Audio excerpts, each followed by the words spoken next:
मेरा नाम कंचन मित्तल है। मैं बहुत सालों से, बचपन से ही लगा लो, परमेश्वर की एक ऐसे परमेश्वर की खोज कर रही थी जो हमारी प्रार्थनाओं को सुनता हो। हम बनिया फैमिली से हैं, इसलिए वहाँ पे पूजा पाठ बहुत ज़्यादा होता है। मेरी मम्मी बचपन में ही 3-3 4-4 व्रत रखने उन्होंने, और बहुत ही पूजा पाठ, तीज त्यौहार सबसे ज़्यादा मुझे लगता है कि हमारी फैमिली में ही तीज त्यौहार मनाए जाते हैं। मैं बचपन में एक माला जपती थी, ओम ह्रीं क्लीं चामुंडाय बिच्चे, इस एक ही मंत्र था जो मैं बचपन से 5 साल की उम्र से जप रही थी। लेकिन कभी भी मुझे एहसास नहीं हुआ परमेश्वर से मिलने का। मैं जब बहुत छोटी थी, मैं अकेले जाके आसमान की ओर देखकर मैं परमेश्वर से बातें करती थी, लेकिन उस परमेश्वर को मैं जानती नहीं थी। धीरे धीरे हमारे जीवन में बहुत सारी प्रॉब्लम्स आई। मेरे पापा का स्पेयर पार्ट की शॉप थी, नैनीताल डिस्ट्रिक्ट में बाजपुर नाम की जगह है, वहाँ पे मंडी गेट के पास पापा की शॉप थी। तो मेरे पापा भी बहुत अच्छे थे, लेकिन उनको भी एक तरह से कुछ प्रॉब्लम से फंस गए, उनके ऊपर कई केस चले। थोड़े समय बाद मेरी मम्मी को कैंसर हो गया। तो मैं और ज़्यादा, जब मम्मी को कैंसर हुआ तो और ज़्यादा मेरे को हुआ कि मैं उस परमेश्वर की खोज करूं जिससे मेरी मम्मी ठीक हो जाए। तो मैंने और ज़्यादा पूजा पाठ करना शुरू किया, मंदिर जाना शुरू किया, जहाँ भी जो कहता था जाते थे। लेकिन मेरी मम्मी कहीं ठीक नहीं हुई। उनका ऑपरेशन हमने रजिंद्रा हॉस्पिटल पटियाला से करवाया, और ऑपरेशन के बाद उनको ब्रेस्ट कैंसर था।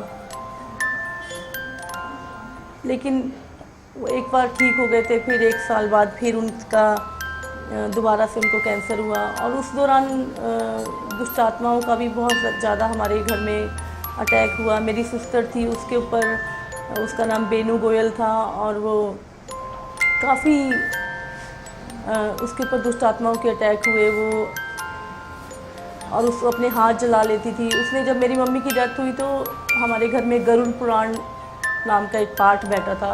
वो रात को उसको पढ़ती रहती थी, और पढ़ के उसका इतना वो पागल हो गई, और उसने उसको ये देवी देवताओं के बारे में क्या क्या चीज़ें उसको दिखना शुरू हो गई। और सचमुच उसके ऊपर इतने ज़्यादा अटैक हुए कि वो मेंटली बिल्कुल ही पागल हो गई। और उसके बाद हम उसको, पंजाब में एक जगह है बाबा बड़भाग सिंह, वहाँ पे हम लेके गए उसको, लेकिन वहाँ भी वो ठीक नहीं हुई। 1 साल पापा का स्पेयर पार्ट की शॉप थी, नैनीताल डिस्ट्रिक्ट में बाजपुर नाम की जगह है, वहाँ पे मंडी गेट के पास पापा की शॉप थी। थोड़े समय बाद मेरी मम्मी को कैंसर हो गया। तो मैं और ज़्यादा, जब मम्मी को कैंसर हुआ तो और ज़्यादा मेरे को हुआ कि मैं उस परमेश्वर की खोज करूं जिससे मेरी मम्मी ठीक हो जाए। तो मैंने और ज़्यादा पूजा पाठ करना शुरू किया, मंदिर जाना शुरू किया, जहाँ भी जो कहता था जाते थे। लेकिन मेरी मम्मी कहीं ठीक नहीं हुई। मेरी सिस्टर थी, उसके ऊपर, उसका नाम बेनू गोयल था, और वो काफ़ी उसके ऊपर दुष्ट आत्माओं के अटैक हुए। वो और उसको अपने हाथ जला लेती थी। उसने, जब मेरी मम्मी की डेथ हुई तो हमारे घर में गरुड़ पुराण नाम का एक पाठ बैठा था। वो रात को उसको पढ़ती रहती थी, और पढ़ के उसका इतना वो पागल हो गई, और उसने उसको ये देवी देवताओं के बारे में क्या क्या चीज़ें उसको दिखना शुरू हो गई। और सचमुच उसके ऊपर इतने ज़्यादा अटैक हुए कि वो मेंटली बिल्कुल ही पागल हो गई। और उसके बाद हम उसको, पंजाब में एक जगह है बाबा बड़भाग सिंह, वहाँ पे हम लेके गए उसको, लेकिन वहाँ भी वो ठीक नहीं हुई। 1 साल के बाद उसकी भी डेथ हो गई। हमारे घर में 1 साल में 2 डेथ हो गई, मेरे मम्मी की और उसके बाद मेरी सिस्टर की। तो मेरा विश्वास और ज़्यादा ऐसे हुआ कि कोई ईश्वर नहीं है। मेरी मम्मी जो इतना पूजा पाठ करते थे, मतलब कभी केले के पेड़ के नीचे पूजा करते थे, कभी कुछ करते थे, इतना करने के बाद भी कोई ईश्वर नहीं आया उनको बचाने के लिए। तो मेरे को लगा कि कोई ऐसा ईश्वर होना चाहिए जो हमें बचाए। तो मेरी और खोज बढ़ गई परमेश्वर को पाने की। मैंने और ढूंढना शुरू करा। मैंने कहा मैं उस परमेश्वर को ढूंढ के रहूँगी जो हमारी प्रार्थनाओं को सुनता है, हमारी बीमारियों को हमसे दूर करता है, कि हर एक दुख से हमें छुटकारा देता है। मैं बहुत छोटी थी जब मेरी शादी कर दी गई, क्योंकि मेरे पापा के पास बहुत ज़्यादा पैसा नहीं रहा उस समय। और हमारे जो अग्रवाल फैमिलीज़ में है, वो वहाँ पे बहुत ज़्यादा दहेज प्रथा है, बहुत ज़्यादा दहेज का चलता है तो मेरे हस्बैंड की कोई डिमांड नहीं थी, इसीलिए मेरी बहुत छोटी उम्र में शादी हो गई। और जब मेरी शादी हुई तो मुझे लगा कि चलो अब कुछ खुशी मिलेगी, कुछ शांति आएगी जीवन में। लेकिन उसके बाद फिर मेरे पता लगा कि मेरे हस्बैंड को माइग्रेन की प्रॉब्लम है, और उसके साथ साथ माइग्रेन के साथ इनको हर साल टाइफाइड होता था। मेरी 3 मार्च को मेरी शादी हुई और 28 मार्च को ये सीएमसी में दाखिल थे लुधियाना में। मुझे फिर इतना दुख हुआ कि परमेश्वर सारे दुख मेरे ही जीवन में लिखे हैं। हम लोग 4 सिस्टर थी और हमारे कोई ब्रदर नहीं था।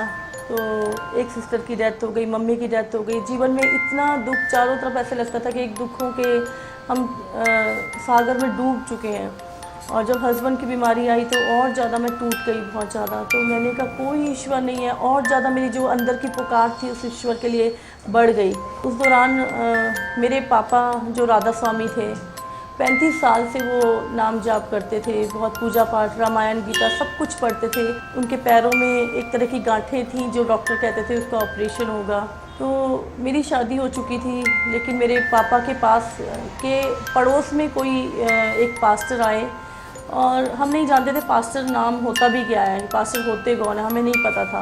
तो पापा को वहाँ पे उन पास्टर ने पूछा कि क्या आपको शांति चाहिए।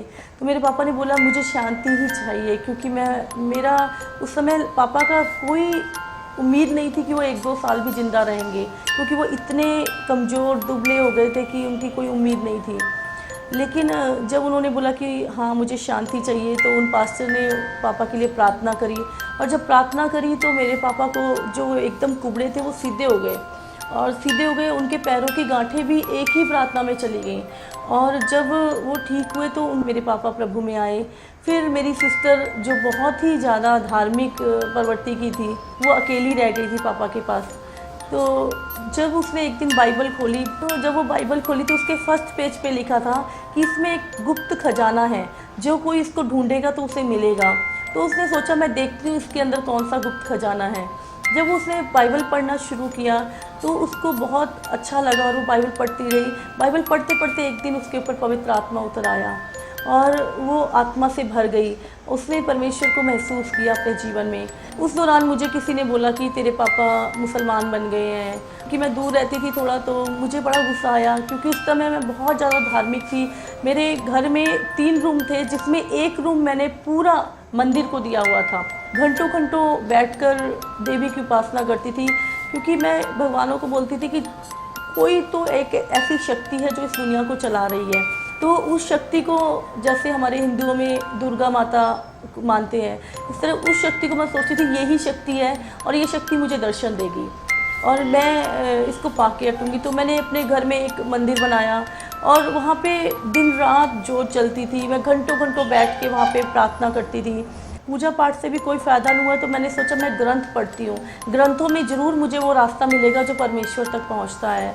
तो मैंने अपने घर में रामायण, गीता, शिव पुराण, भागवत, मतलब हर तरह से सारे ग्रंथों को, महंगे महंगे ग्रंथ गोरखपुर से मैं मंगवाती थी, और मैंने पढ़ने शुरू किए। लेकिन उन ग्रंथों को पढ़ती थी, लेकिन पढ़ती थी, सिर्फ पढ़ती थी। मैंने रामायण 3-4 बार पूरी करी, लेकिन मुझे कुछ उसमें से ढूंढती थी, लेकिन मिलता नहीं था। कुछ ऐसा महसूस नहीं होता था कि कोई रास्ता है। उसमें सिर्फ कुछ कहानियाँ सी लगती थी वो। लेकिन धीरे धीरे मेरा मन और दुखी होता कि मेरे हस्बैंड की बीमारी भी बढ़ती गई। उनका हर्निया का ऑपरेशन हुआ, बहुत सारी प्रॉब्लम्स उनको ही, कभी जॉन्डिस हो जाता था। हर साल अप्रैल मार्च में वो बीमार हो जाते थे। जब मुझे पता लगा कि मेरी सिस्टर और कहीं जाने लगे, पंजाब में क्रिश्चियंस को कोई नहीं जानता, तो लोग बोलते कि मुसलमान बन गए। तो मैंने उनसे बोला, मेरी सिस्टर को फ़ोन किया कि मैंने सुना है तुम कहीं जाते हो और तुमने मुसलमान धर्म अपना लिया। ऐसे करके मुझे अजीब सा लगा। मैंने उसको बहुत डांटा। मैंने कहा हमारे देवी देवता कम हैं जो तू हम उससे बाहर जा रही है।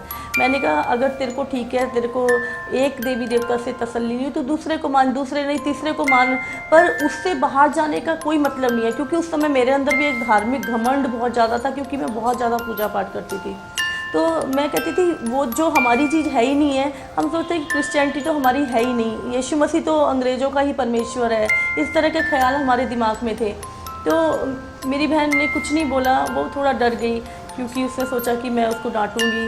तो थोड़े समय बाद मैंने कहा तो मैं जब आऊँगी तुमसे तो मैं तुम्हें अच्छे से बताती हूँ कि तुम लोग किधर चले गए। तो जब मेरे पेरेंट्स के घर गई तो वहाँ पे एक पास्टर, वही उन्हीं के पास्टर अजीत सिंह आए हुए थे। तो जब पास्टर अजीत सिंह आए तो मुझे बहुत गुस्सा आया कि इन्होंने मेरे पापा को और सिस्टर को किधर लगा दिया।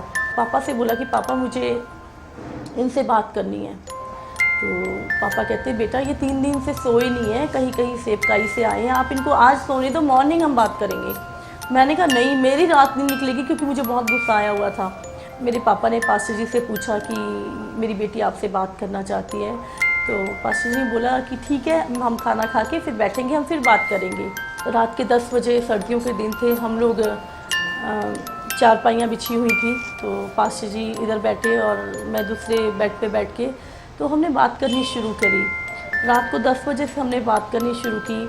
मेरे जीवन में इतने सारे सवाल थे कि हम कौन हैं, हम कहाँ से आए हैं, हमारे जीवन में बुरा क्यों होता है, हमारे जीवन में दुख क्यों आते हैं, और हम इतना धार्मिक होने के बाद भी धार्मिक लोग क्यों मर जाते हैं, क्यों कोई उनको बचाता क्यों नहीं है।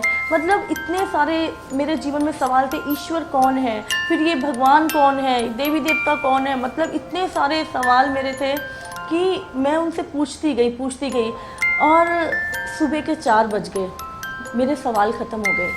मेरे इतने सारे सवाल थे और वो सवाल ख़त्म हो गए। और जब सवाल ख़त्म हो गए तो पास्टर जी बोले, उन्होंने पूछा और कोई कुछ पूछना है। तो मैंने कहा नहीं। अब मैं ढूंढ रही थी, ढूंढ के सोची थी कि मैं और कुछ इनसे पूछूं, इनको कहीं ना कहीं फंसा दूं, क्योंकि मुझे अपनी नॉलेज पे भी बड़ा घमंड था, धार्मिक नॉलेज पे। क्या बात थी जिससे मेरा जीवन बदला, मैं आज आपको बताना चाहूँगी कि 2 चीज़ें थी जिन्होंने मुझे छू लिया। तो वो जो पास्टर थे, उनके पेशेंस देख के, तो मैं उनसे बहुत रूड बात कर रही थी, बहुत ही बदतमीजी से बात कर रही थी मैं उनसे, लेकिन वो मुझे बड़े प्यार से जवाब दे रहे थे। तो मैंने सोचा कि हो सकता है इंसान 1 घंटा 1.5 घंटा नाटक कर ले और मतलब बुरा गंदी तरीके से बात करने का जवाब अच्छे से दे दे, पर कोई 10 बजे से लेकर 4 बजे तक किसी को झेल नहीं सकता। और दूसरी बात थी कि मैं जो भी पूछती थी उन्होंने अपने मन से उत्तर नहीं दिया। वो उनके पास एक किताब थी जिसमें से वो मुझे उत्तर देते थे। तो मेरे को बहुत ही हैरानी हुई कि मेरे बचपन से जो इतने सवाल हैं उनका जवाब एक किताब में कैसे हो सकता है। सवाल मेरे, जवाब एक किताब में, ऐसे कैसे हो सकता है। मुझे पता लगा उस किताब का नाम बाइबल था। तो सुबह 4 बजे मैंने उन पास्टर से बोला कि अगर यही परमेश्वर है तो मैं इनके पीछे चलना चाहूँगी। पास्टर ने मुझे एक बात बोली, बोले कांटों भरी राह है, चल पाओगे। तो मैंने कहा पास्टर अगर ये परमेश्वर है, दुनिया इधर से उधर हो जाए, मैं इस परमेश्वर को पाके ही हटूँगी। जो कुछ भी आए, आंधी आए, तूफान आए, अगर ये परमेश्वर है तो मैं इसके पीछे चलूँगी। थोड़े समय बाद क्या हुआ कि मेरे को ऐसी लगन लग गई बाइबल पढ़ने की कि दिन रात मैं बाइबल पढ़ती थी। जितना टाइम मैं अपना काम करती थी, उसके बाद मैं बाइबल ही पढ़ती रहती थी। थोड़े समय बाद क्या हुआ, मेरे फादर इन लॉ का बहुत सताव शुरू हुआ। तो उन्होंने बोला कि ये तो क्रिश्चियनिटी है, ये तो क्रिश्चियन मनाते हैं, ये तो पैसा देते हैं, पैसा दे के क्रिश्चियन मनाते हैं, और ये इनका तो काम ही है अपने धर्म को फैलाना, ये तो पागल हो गई है, ये बाइबल पढ़ती है। उन्होंने मेरे को बुक्स ला के देनी शुरू करी, जिसमें से मुझे सबका नाम याद नहीं है, लेकिन एक बुक्स का नाम मेरे को याद है, गांधी जी और मसीहत। एक बुक है जो क्राइस्ट के अगेंस्ट बोलती है, उसके विरोध में बोलती है। तो वो किताब उन्होंने मुझे ला के दी। थोड़ा सा उस किताब में पढ़ा, 1-2 पेज, तो मेरे को अंदर से इतना गुस्सा आया कि मैंने उस किताब को आग में जला दिया। और उसके बाद मेरे फादर इन लॉ ने काफ़ी बातें बोलनी शुरू करी कि ये बाइबल, ये तो पागल हो गई है। और सचमुच मैं उस समय मसीह के प्रेम में पागल हो चुकी थी। मैं अकेले बैठ के, मुझे होता था कि सब लोग घर से जाएं और मैं अकेले बैठ के प्रार्थना करूं। मैं सच में बोल रही हूँ कि जैसे शराबी को शराब का नशा होता होगा, उससे भी बढ़ के मुझे परमेश्वर का नशा था, और वो नशा अभी तक नहीं उतरा। और उस भी मेरे हस्बैंड का विरोध शुरू हुआ, और वो बहुत विरोध करते थे अखबारों की कटिंग्स ला के देते थे जिसमें क्रिश्चियंस के विरोध में कुछ लिखा होता था। तरह की बहुत सारी कटिंग अखबारों की ला के वो मुझे पढ़ाते थे, देख क्रिश्चियन ऐसे होते हैं, देख क्रिश्चियन ऐसे होते हैं। तो मतलब मेरी बाइबल छुपा देते थे, बाइबल फाड़ भी देते थे कई बार लोगों को बुला लाते थे कि ये इसको पता नहीं क्या हो गया, ये बाइबल पढ़ती है। इस तरह जैसे जैसे मैं प्रभु में बढ़ रही थी, मेरे हस्बैंड बहुत ही गुस्सा उनको आता था, तो वो मेरी सिस्टर को भी मेरे घर आने नहीं देते थे। एक टाइम ऐसा आया कि मेरे हस्बैंड ने मुझे बोला कि या तो तू मसीह को चुन ले या आज मुझे चुन ले, और यहाँ तक था कि उन्होंने हाथ उठाना तक भी शुरू किया है। जिस चीज़ के लिए आप बचपन से आप जिस चीज़ को ढूंढ रहे हो और वो चीज़ आपको मिल जाती है, उसके बाद कोई बोले कि छोड़ दो इसको, तो मुझे नहीं लगता कोई उसको छोड़ सकता है। और मैं तो इतनी दीवानी थी परमेश्वर की कि मैं नहीं छोड़ सकती थी प्रभु को। तो मैंने बोला, मैंने कहा मेरे बस में नहीं है, अब मैं प्रभु को नहीं छोड़ सकती। उस समय बहुत हमारी लड़ाई हुई और मैं अपने पेरेंट्स के घर चली गई, और मेरे पेरेंट्स को था कि थोड़ा हफ्ता 10 दिन के लिए आई है लड़ झगड़ के, तो अपने आप वापस चली जाएगी। उस दौरान हम लोग फरीदाबाद में शिफ्ट हो गए। फरीदाबाद में बुआ जी रहते थे, तो मेरे फूफा जी इनकम टैक्स कमिश्नर थे, तो हम लोग वहाँ पे शिफ्ट हो गए। दोनों बच्चे मेरे पास थे और मेरे हस्बैंड मेरे साथ नहीं थे। बहुत संघर्ष था मेरे जीवन में उस समय। सुबह सुबह उठना, बच्चों को तैयार करना, स्कूल भेजना, उसके बाद खुद जॉब पे जाना और फिर वापस आना, उसके बाद भी मिनिस्ट्री करना, लोगों को प्रभु के बारे में बताना। कई बार मैं जब स्कूल से जाती थी तो मेरे पास छतरी होती थी, तो हमें जहाँ पे मैं ऑटो से उतरती थी वहाँ से 1-1.5 किलोमीटर हमें पैदल घर जाना पड़ता था। कई बार क्या करती थी कि अपनी छतरी जो मेरे साथ जा रहे होते थे उनको दे देती थी, और मैं सोचती थी कि प्रभु मैं इनको वचन सुना सकूं, और मैं उस दौरान उनको वचन सुनाती थी क्योंकि वो उस छतरी के उसमें मेरे साथ साथ चलते थे, और मैं उनको वचन सुनाना शुरू करती, और इस तरह बहुत सारे लोगों का जीवन वहाँ भी बदला। मेरे हस्बैंड कभी कभी छुप के चर्च में आते, फरीदाबाद देखते कि क्या करते हैं। 1.5 साल बाद हम लोग दोबारा से वो मुझे लेके गए और उन्होंने बोला ठीक है, मैं भी मसीह को अपनाऊंगा और हम सब इकट्ठे से रहेंगे। और थोड़े समय बाद फिर से ये बीमार हुए। जब ये बहुत बीमार हो गए तो हम इनको DMC लुधियाना लेके गए और मेरे फादर इन लॉ गए वहाँ पर। तो उस दौरान मुझे बहुत गुस्सा आया। मैंने अपने जीवन में इतने सारे मिरेकल देख लिए थे, इतनी बड़ी बड़ी मीटिंग्स में मैं गई, लोगों को चंगा होते देखा। कैंसर पेशेंट एक जिसको मैं खुद लेके गई थी एक मीटिंग में फरीदाबाद में, पंडित राम बाबू की मीटिंग में, वो कैंसर पेशेंट ठीक हुआ था मेरी आंखों के सामने। तो मैंने फिर अपने हस्बैंड से भी बोला कि आप एक बार प्रभु पे पूरी तरह से अपना जीवन दो, विश्वास करो, मैं आपको गारंटी देती हूँ कि आप कभी भी आपको कोई बीमारी छुएगी भी नहीं। तो मेरे हस्बैंड उस समय बहुत वीक हो गए थे, कमज़ोर थे बहुत, तो वो बहुत टूट गए, रोने लगे, और क्योंकि लड़ने की भी ताकत उनके अंदर नहीं रही थी। तो उन्होंने बोला कि ठीक है, मैं विश्वास करता हूँ। उस समय मुझे बहुत अच्छे से प्रार्थना भी नहीं करनी आती थी। जैसी भी प्रार्थना मुझे आती थी मैं प्रभु यीशु मसीह से प्रार्थना करती थी, और 1 हफ्ते के बाद मेरे हस्बैंड बिल्कुल ठीक हो गए।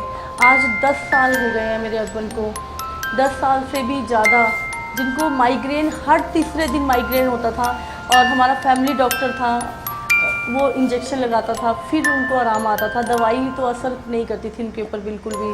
तो आज मेरे हस्बैंड को 10 साल हो गए, कभी सिंपल सर दर्द भी उनका नहीं हुआ, कभी टाइफाइड तो बहुत दूर की बात, कभी नॉर्मल बुखार भी आज तक उनको नहीं हुआ।